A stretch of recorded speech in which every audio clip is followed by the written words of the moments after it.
Salam sejahtera, terima kasih kerana bersama dengan saya di Nazilin Unity Channel.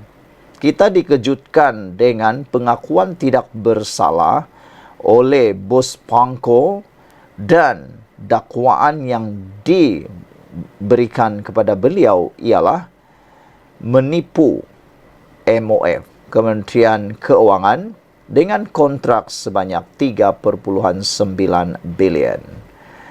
Pengerusi Spanco Sdn Bhd Robert Tan Hua Chun dihadapkan ke Mahkamah Session Kuala Lumpur hari ini atas kesalahan menipu Kementerian Keuangan MOF antara 27 Februari dan 28 Februari 2019 di Putrajaya sehingga dianugerahkan kontrak RM3.9 bilion.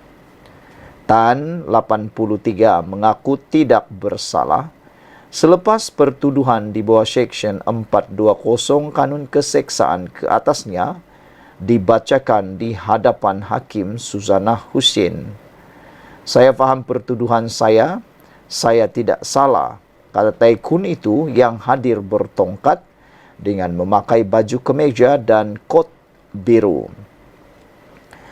Mengikut kertas pertuduhan, Tan didakwa menipu Kementerian Keuangan Malaysia dengan memperdayakan jawatan kuasa pembuka peti tender bahawa terdapat pemilikan saham sekurang-kurangnya 30% oleh Bumiputra dalam syarikat Spanco Sdn Bhd.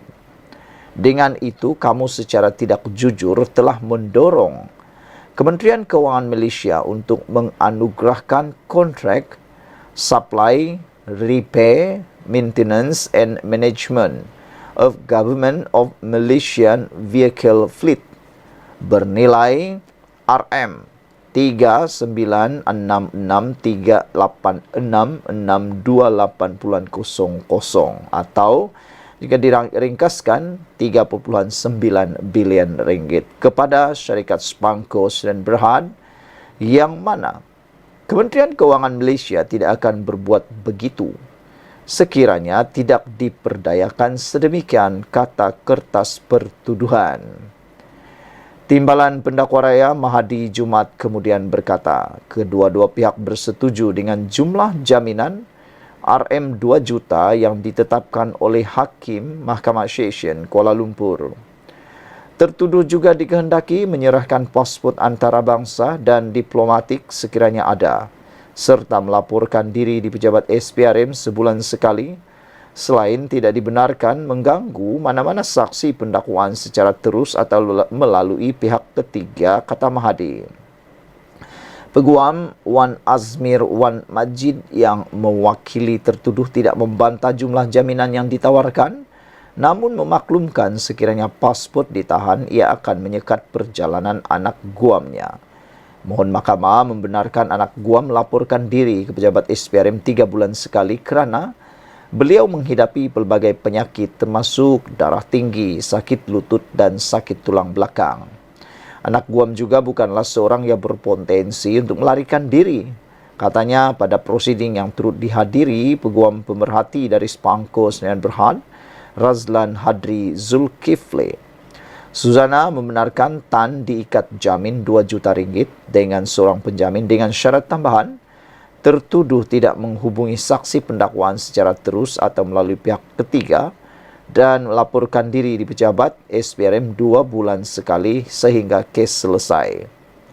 Mahkamah menetapkan 4 Jun ini untuk sebutan semula kes. Spanco ditubuhkan pada tahun 1988 merupakan pembekal swasta terbesar bagi penyelesaian pengurusan kenderaan kerajaan Malaysia. Spanco sebelum ini mendapat kontrak menyelenggara kenderaan kerajaan sejak 1994 sehingga konsensinya berakhir pada akhir 2018. Pada 2020, Spanco sekali lagi dianugerahkan pemberian kontrak perolehan syarikat membekal dan menguruskan kenderaan kerajaan. Saudara-saudara sekalian, itu adalah laporan berita yang paling mengemparkan kita. Sekian dulu Malaysia kita punya. Kita jaga sama-sama, cintai Malaysiaku. Bye-bye. Salam sejahtera. Terima kasih kerana bersama dengan saya di Nazilin Unity Channel. Hari ini akhirnya yang di Pertuan Agong menerima, menghadap pengasas KK Supermart dan beliau memohon maaf kepada Agong. Pengasas dan pengerusi eksekutif kumpulan KK Supermart dan Superstore Sdn Bhd, Datuk Seri Dr. Chai Ken Khan, menghadap yang di Pertuan Agong Sultan Ibrahim bagi memohon maaf berhubung isu penjualan stoking tertera kelima Allah. Sultan Ibrahim berkenan menerima menghadap Ki Khan selama 15 minit di Istana Negara hari ini. Pada pertemuan itu, Baginda bertitah semua pihak termasuk KK Mart perlu lebih berhati-hati terhadap produk yang dijual khususnya barangan import bagi mengelak perkara sedemikian berulang. Kata Baginda, titah Baginda, semua pihak mesti lebih bertanggungjawab.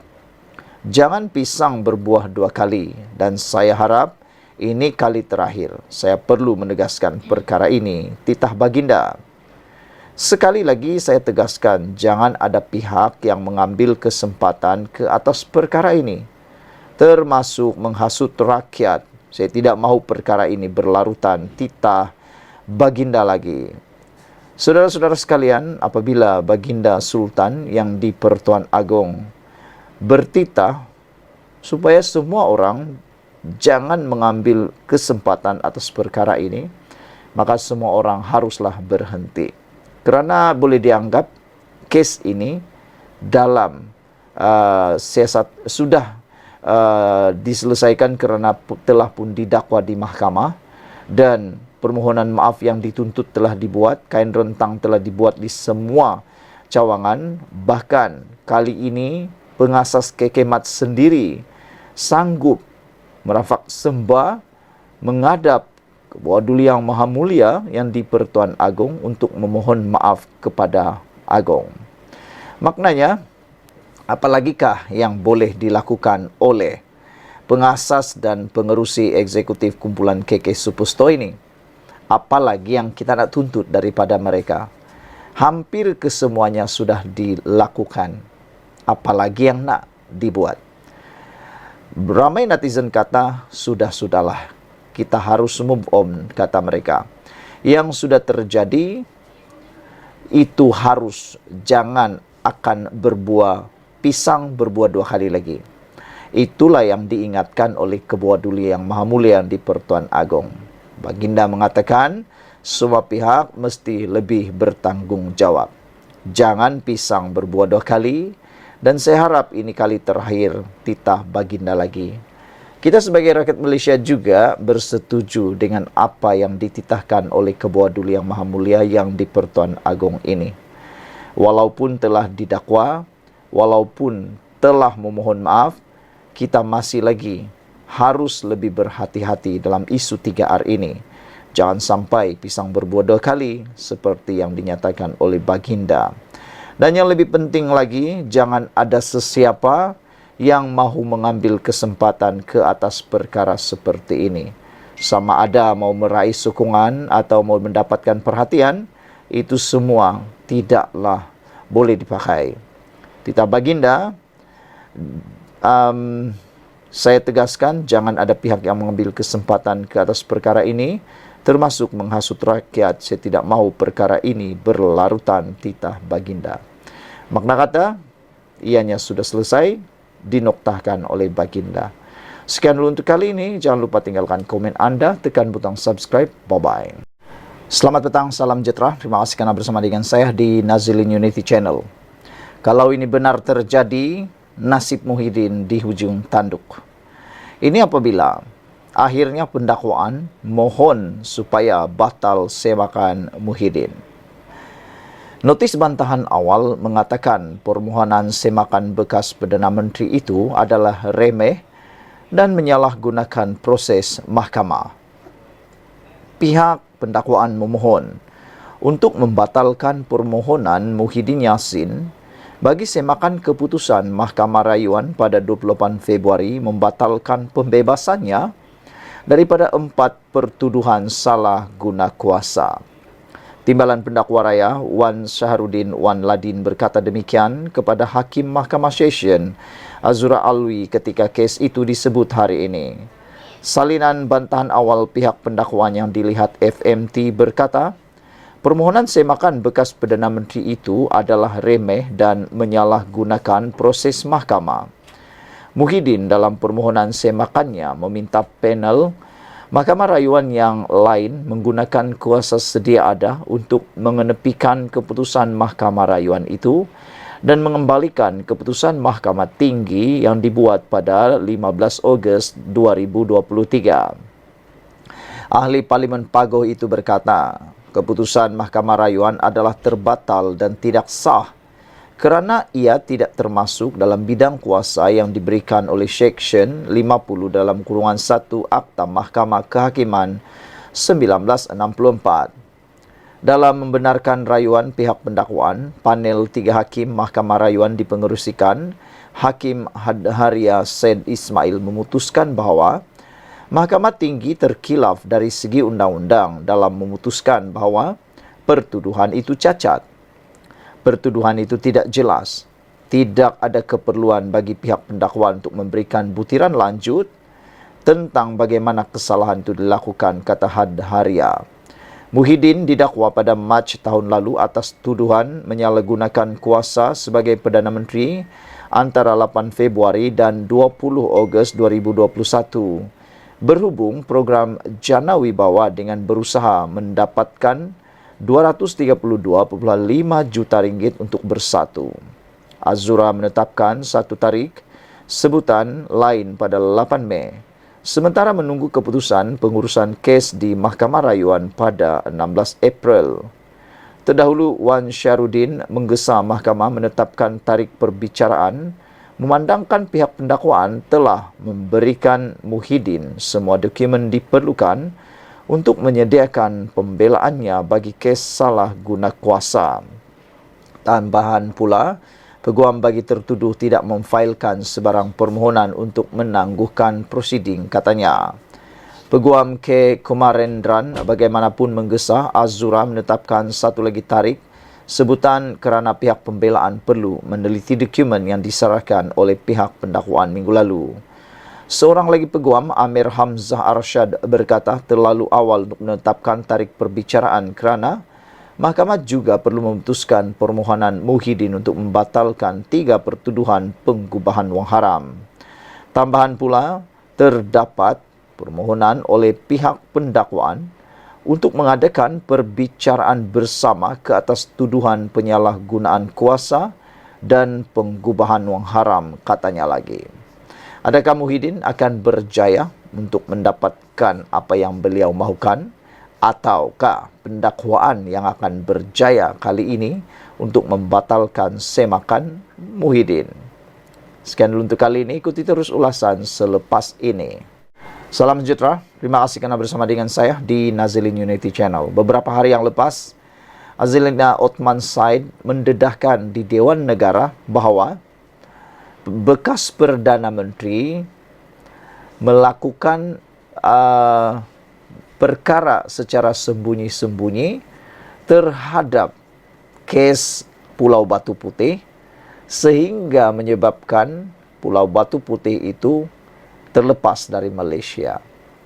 Pendedahan itu juga membawa kepada pendedahan daripada Azalina bahawa sekiranya bekas Perdana Menteri itu tidak hadir apabila dipanggil dalam RCI, bekas Perdana Menteri itu boleh ditangkap, kata Azalina Othman Said. Sebelum itu, RCI telah ditubuhkan untuk mengkaji semula berkaitan kes Pulau Batu Putih. Akhirnya, Effendi tampil mengesahkan tidak dirujuk batal rayuan isu Batu Putih. Siapa Effendi dalam kes ini? Bekas peguam negara. Effendi ialah bekas peguam negara yang mengesahkan beliau tidak dirujuk oleh Tun Dr. Mahathir Mohamad ketika kerajaan menarik balik permohonan membatalkan keputusan Mahkamah Keadilan Antarabangsa ICJ menganugerahkan batu putih kepada Singapura 6 tahun lalu. Beliau juga mengesahkan apa yang didedahkan Menteri di Jabatan Perdana Menteri Undang-Undang dan Reformasi Institusi, Datuk Seri Azalina Othman Said di Dewan Negara kemarin berhubung isu batu putih adalah benar. Apa yang didedahkan adalah benar. Saya tak mahu komen lebih. Tapi saya bersedia untuk beri keterangan kepada Suruhanjaya Siasatan Diraja RCI yang diketuai bekas Ketua Hakim Negara Tun Mat Raus Sharif. Saya peguam negara ketika itu. Tetapi semasa Dr. Mahathir buat keputusan, beliau tidak pernah merujuk kepada saya sebagai peguam negara. Malah masa itu saya telah dipaksa untuk bercuti selama 30 hari oleh Ketua Setiausaha Negara pada masa itu, Dedah Effendi lagi. Semasa saya berada dalam garden leave itu, perkhidmatan saya ditamatkan sebelum habis tempoh bercuti, katanya semalam. Mohamed Apandi dilantik sebagai peguam negara pada Julai 2015 mengambil alih tugas daripada Tan Sri Abdul Ghani Patail yang ditamatkan khidmat berkuat kuasa 27 Julai tahun sama atas sebab kesihatan. Khidmat Mohamed Apandi bagaimanapun ditamatkan kerajaan pada Jun 2018. Peguam negara baru bagi menggantikan beliau ialah peguam terkemuka Tan Sri Tommy Thomas yang dicadangkan oleh Dr. Mahathir, Perdana Menteri ketika itu.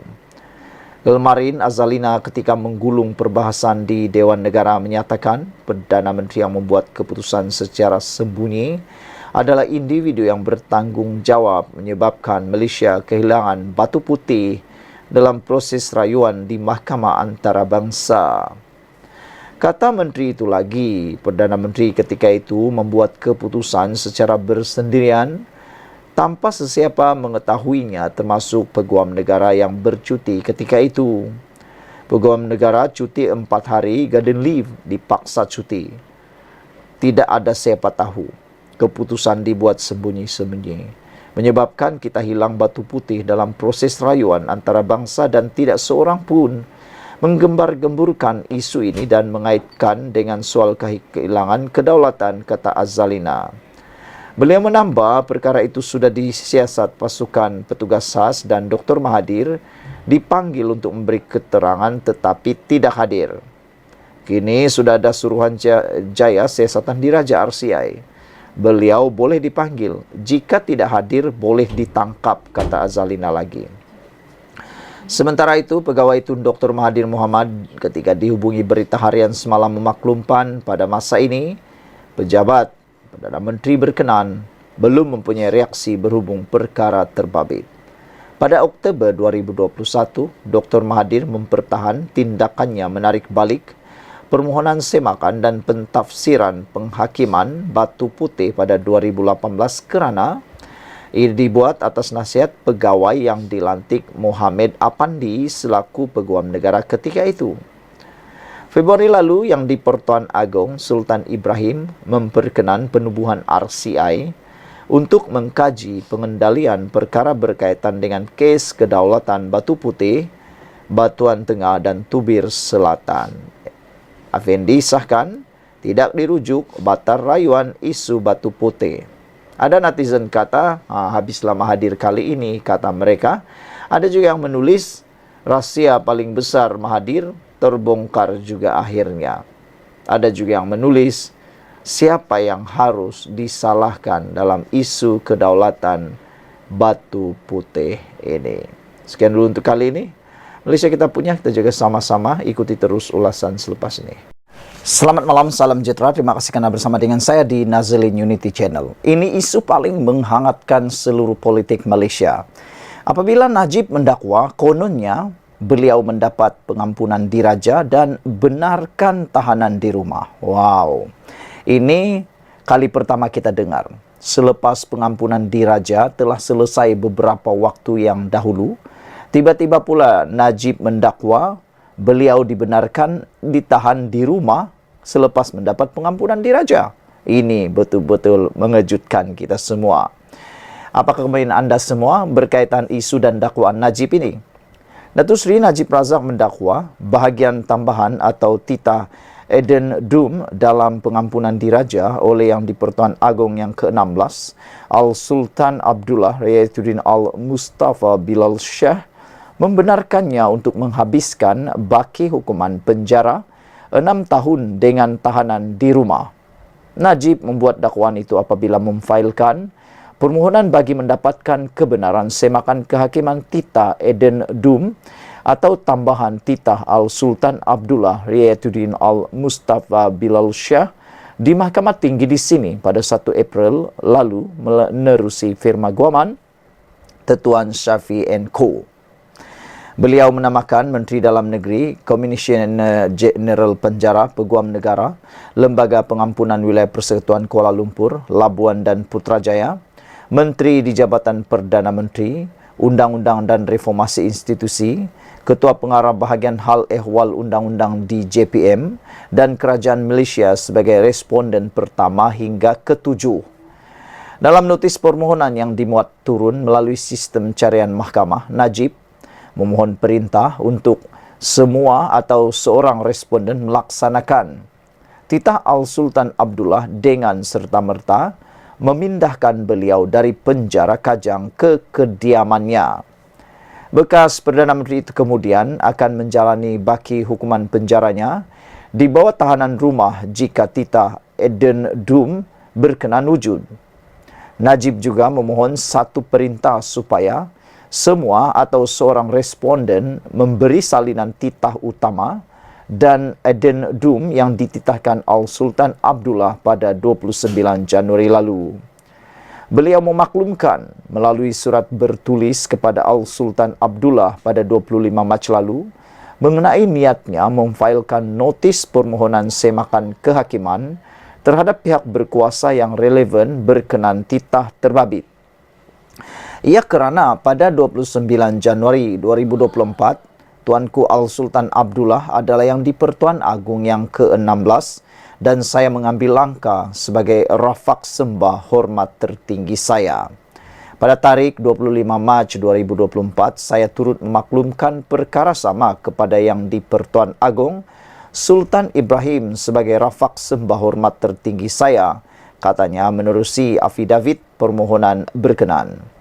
Najib mengesahkan tidak akan mengeksibitkan surat yang dihantar kepada kedua tua Yang di-Pertuan Agong atas alasan kerahsiaan dan kewajaran. Katanya, permohonan semakan kehakiman itu bersifat bona fide atau berniat baik kerana beliau terjejas teruk selain memfailkan notis perakuan segera supaya permohonan itu didengar sebelum sambutan Aidilfitri yang dijangka pada 10 April ini. Pendengaran untuk permohonan itu ditetapkan esok di hadapan Hakim Mahkamah Tinggi Datuk Amarjit Singh. Pada 2 Februari lalu, media melaporkan Najib diberikan pengurangan 50% bagi hukuman penjara 12 tahun yang sedang dijalaninya sejak 2022, sekaligus menyaksikan bekas Perdana Menteri itu bakal dibebaskan pada 23 Ogos 2028.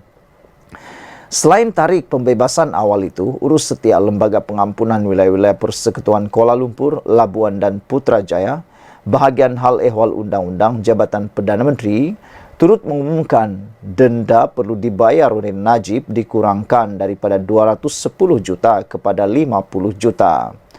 Namun sekiranya denda itu tidak dibayar, tempoh penjara bagi Najib akan ditambah setahun dan dengan tarik pembebasan beliau dijadualkan pada 23 Ogos 2029. Pada 28 Julai 2020, Hakim Datuk Muhammad Nazlan Muhammad Ghazali mendapati Najib bersalah atas 7 pertuduhan pecah amanah, menyalahgunakan kedudukan dan pengubahan wang haram, dana RM42 juta dana milik SRC International Sendirian Berhad. Sebelum ini, Datuk Seri Anwar Ibrahim dilaporkan berkata lembaga pengampunan sudah membuat keputusan berhubung permohonan Najib untuk mendapatkan pengampunan selepas disabitkan kesalahan dan dihukum penjara 12 tahun pada tahun 2022. Perdana Menteri bagaimanapun menjelaskan kerajaan tidak akan membuat sebarang pengumuman mengenai keputusan itu, sebaliknya ia bakal dilakukan sendiri oleh lembaga pengampunan. Berita mengenai isu pengampunan Najib berlegar dalam media sosial dan dilaporkan media massa dengan desas-desus kuat mendakwa nasib bekas Perdana Menteri yang sedang menjalani hukuman penjara itu sudah diputuskan lembaga pengampunan. Saudara-saudara sekalian, ini pasti mengejutkan kita semua. Apa komen anda semua? Terjumpa lagi. Bye-bye. Salam sejahtera. Terima kasih karena bersama dengan saya di Nazilin Unity Channel. Ahli Parlimen 6 Jahanam kena akur bala yang bakal tiba. Speaker sudah terikat dengan akta anti lompat parti. Adakah 6 ahli parlimen ini akan letak jawatan dan akan melaksanakan PRK, pilihan raya kecil? Keputusan paling tepat, itulah kesimpulan yang dapat digambarkan berikutan pindaan Perlembagaan Bersatu yang diluluskan dalam mesyuarat agung luar biasa parti itu pada 2 Mac lalu, kini telah pun mendapat kelulusan daripada Jabatan Pendaftaran Pertubuhan atau ROS. Surat kelulusan berkenan pindaan perlembagaan bagi memberi hak kepada parti melucutkan keahlian mana-mana wakil rakyatnya yang menyokong parti yang bertentangan diterima oleh Ibu Pejabat Bersatu hari ini, yaitu 2 April. Bersatu mengadakan mesyuarat agung luar biasa yang meluluskan pindaan itu pada 2 Mac. Tetapi dokumen memohon kelulusan hanya dihantar pada 11 Mac 2024 dengan Muhyiddin Yassin selaku Presiden Bersatu sendiri mengetuai barisan pimpinan yang hadir ke pejabat ROS. Lebih bermakna, ROS mengambil masa tidak sampai sebulan untuk memberi kelulusan kepada pindaan tersebut. Syabas dan tahniah, ini baru namanya cekap dan beramanah. Keputusan ROS memberi kelulusan yang segera dikira pantas ini dianggap tindakan yang tepat kerana pertama, keputusan ROS itu memperlihatkan kerajaan Madani tidak campur tangan daripada segi politik dalam memberi kelulusan kepada permohonan yang dibuat oleh parti musuh.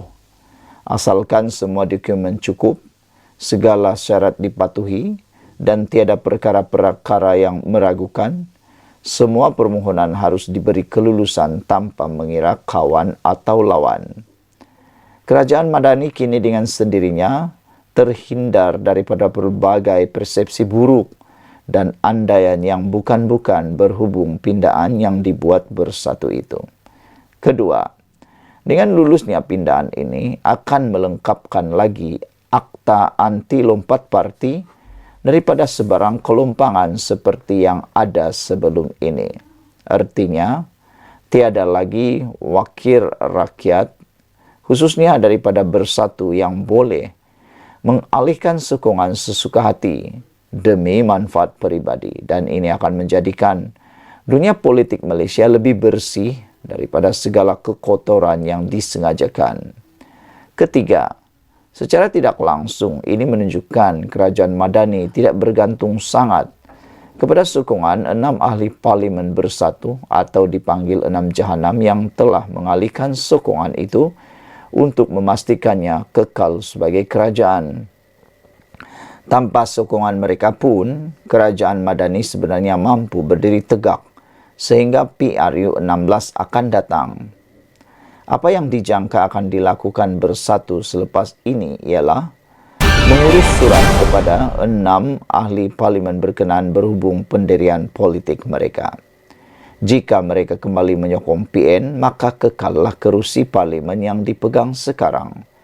Tetapi jika mereka kekal dengan pendirian menyokong kerajaan Madani, walaupun tarikh berkuat kuasanya pindaan itu ialah 1 April, kedudukan mereka sebagai ahli parlimen secara automatik akan tergugur.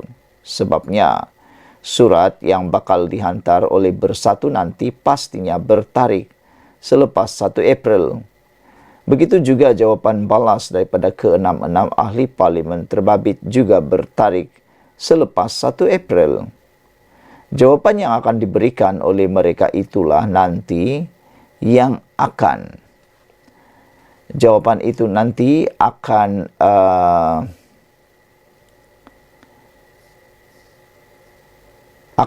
dijadikan asas tindakan oleh Bersatu. Seterusnya, sama ada menulis surat kepada Speaker memaklumkan perkongsian atau kekosongan kerusi parlimen yang diduduki atau sebaliknya.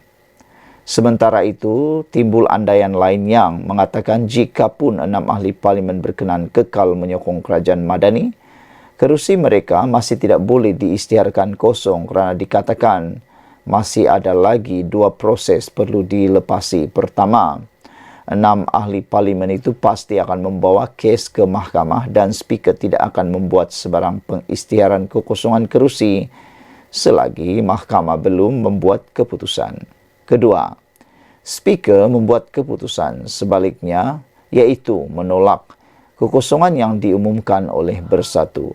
Dalam kedua-dua keadaan, baik mahkamah maupun Speaker Parlimen, oleh kerana pindaan itu telah diluluskan oleh ROS dan bersekali dengan itu Akta Anti Lompat Parti juga telah berkuat kuasa.